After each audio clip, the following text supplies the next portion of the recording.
Can veren cananım benim, sənə varlığımla inanıram mən.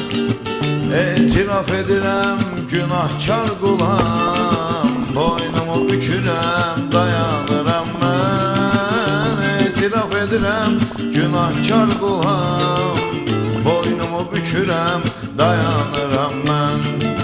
Yazan var deyiləm hər bir sözümü, tanıdım hem seni hem de özümü. Senin qüdrətinlə yumub gözümü, senin rəhmətinlə oyanıram mən. Senin qüdrətinlə yumub gözümü, senin rəhmətinlə oyanıram mən.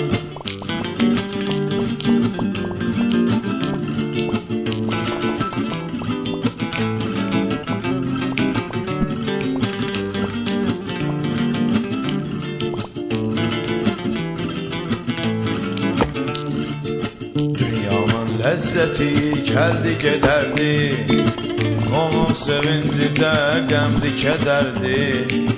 Günahım saçımın sayıq qədərdi, göylərə baxmağa utanıram mən. Günahım saçımın sayıq qədərdi, göylərə baxmağa utanıram mən.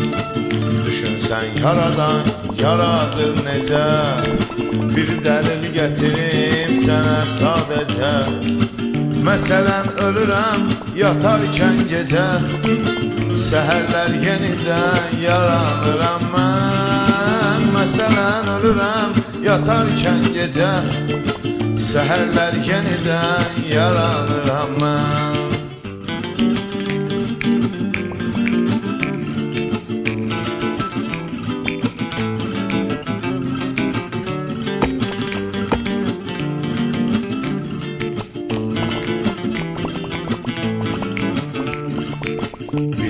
Mənim üçün də ölüm olacaq, dostlar kədərlənib yada salacaq.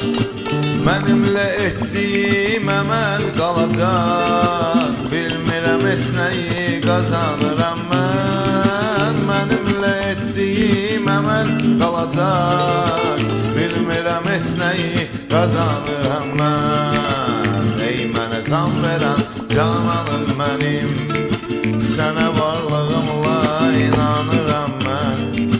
Etiraf edirəm günahkar qulam, boynumu bükürəm dayanıram mən. Etiraf edirəm günahkar qulam, boynumu bükürəm dayanıram mən.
məhəbbətimi